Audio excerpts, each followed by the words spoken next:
Salut à vous, amateurs de percussion bienveillante et de bienveillance percutante. Est-ce que vous savez quel est le sujet le plus essentiel de tout le développement personnel? Le sujet sur lequel on est capable de s'écharper pendant des heures entre coachs. C'est le sujet de la responsabilité. Et c'est un des grands préceptes sur lesquels il y a énormément de débats en développement personnel, surtout qu'il peut être parfaitement utilisé pour manipuler certaines personnes, parfois même des personnes qui ne sont pas en position de faiblesse. Et la responsabilité, c'est un point important. Et si on veut avancer, il est nécessaire de comprendre que nous sommes responsables de nos vies, de nos actes, de notre destinée. Et jusque-là, je suis parfaitement d'accord avec cette partie de la notion. Sauf que cette responsabilité, ça peut vite devenir un stress énorme qui nous incite à passer en mode control freak. Et les gens qui veulent tout contrôler tout le temps.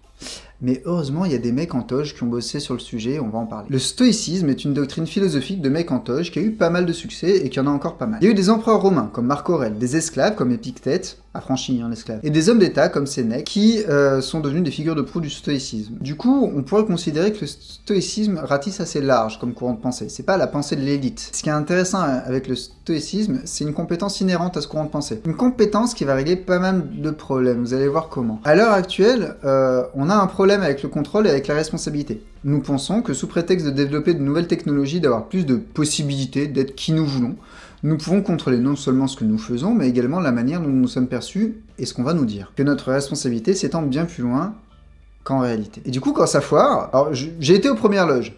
J'ai fait cette connerie au moins 1 million de fois, minimum. Et je vois mes clients la faire assez régulièrement, et il m'arrive de la refaire. On pense avoir à tout contrôler.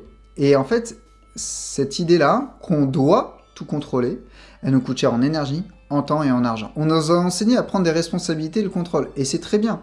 Le souci, c'est qu'on nous fait croire qu'on peut tout contrôler. Moi-même, j'ai pu vous laisser croire ça avec certaines vidéos, y compris avec une vidéo en janvier où j'expliquais qu'on devait reprendre le pouvoir sur notre vie. Alors attention, sur cette vidéo de janvier, qui était la vidéo sur le fait de reprendre le pouvoir sur notre vie, la première étape de la formation est l'étape que vous allez voir aujourd'hui. Donc, me faites pas dire ce que j'ai pas dit, bande de petits coquins. En vrai, ce qui compte, c'est de bien intégrer quelque chose de théorisé il y a plus de 2000 ans. Si on veut aller vers un bien-être profond, on doit découvrir la différence entre ce qu'on peut contrôler et ce sur quoi on doit lâcher prise. Et cette différence fondamentale est pourtant terriblement efficace. Je vais vous citer le manuel d'Épictète qui, dès la première phrase, pose le style. Il y a des choses qui dépendent de nous, il y en a qui n'en dépendent pas. Ce qui dépend de nous, ce sont nos jugements, nos tendances, nos désirs, nos aversions. En un mot, toutes les œuvres qui nous appartiennent. Ce qui ne dépend pas de nous, c'est notre corps, c'est la richesse, la célébrité, le pouvoir.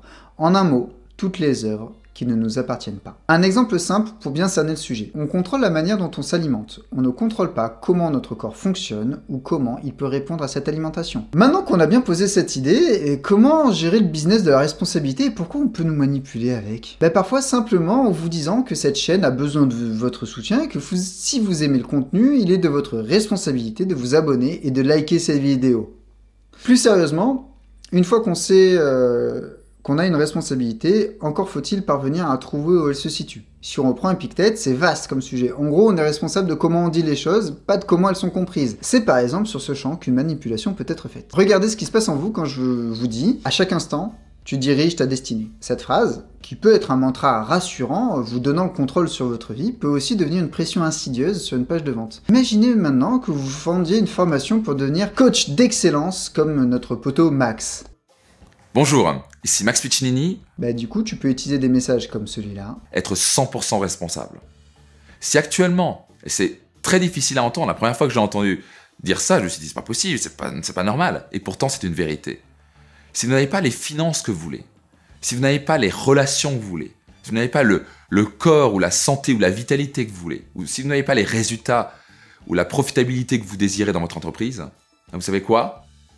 Vous êtes 100% responsable. Pour te mettre la pression. Alors, ce qu'il dit est totalement vrai et totalement faux. Nous avons une grande responsabilité, mais nous ne pouvons pas vivre sur une île où rien ne nous atteint. Ainsi, si parfois tu fais des mauvais choix, tu peux tirer les leçons de ce dernier. Mais surtout, il peut être utile de bosser sur ce qui est de ton fait et ce qui ne l'est pas. Prenons un exemple de daron. J'ai envie de faire l'anniversaire de mon fils au parc. Je suis responsable du risque météo que je prends, pas de la météo qu'il fera. En tant qu'entrepreneur, je suis responsable de ma politique d'investissement, de comment je gère mes clients. Mais je ne suis pas responsable du contexte économique donné. Covid! Ou encore d'un client qui fait faux bond parce que Covid! Est-ce que du coup, on peut se déresponsabiliser à cause d'un contexte? Non. simplement comme quand on partage un gâteau, on prend sa part et on laisse le reste aux autres, à ceux à qui ça revient de juste droit. L'un des exemples les plus célèbres autour de l'épineuse question de la responsabilité, c'est celui de l'agression. Quand on se fait agresser, on cherche parfois ce qu'on aurait pu faire différemment. Le fait est que souvent, rien du tout. La seule responsabilité qu'on peut imputer à une victime, c'est de se reconstruire et de prendre le temps pour le faire. Sous quel prétexte une victime aurait dû être à un autre endroit, avec des habits différents, ou sans la tentation qui a créé le truc, genre sans son téléphone portable. Non, la responsabilité est chez la personne qui agresse, et qui fait délibérément le choix de le faire, d'agresser. Je vois déjà certaines personnes me dire que je déresponsabilise les victimes. Ben ouais, j'assume, grave, entièrement. Quand on n'est pas capable de se prendre en main pour rester un humain digne de ce nom, la personne qui est en face n'a rien à voir dans l'histoire. La responsabilité repose sur l'agresseur. Alors attention, ça veut pas dire qu'il faut toujours trouver quelqu'un qui nous opprime et que du coup on est tout le temps dans une posture de victime. Non, on va arrêter de suite les bêtises, ça ne veut certainement pas dire ça. Ça veut dire que dans le cadre d'une agression, quand on est agressé, notre responsabilité est uniquement sur la reconstruction.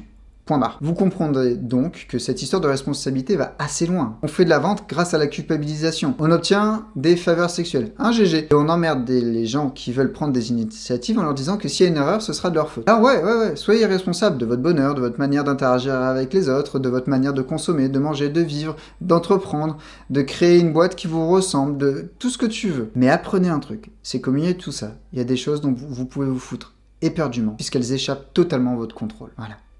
Ok? Allez, bisous.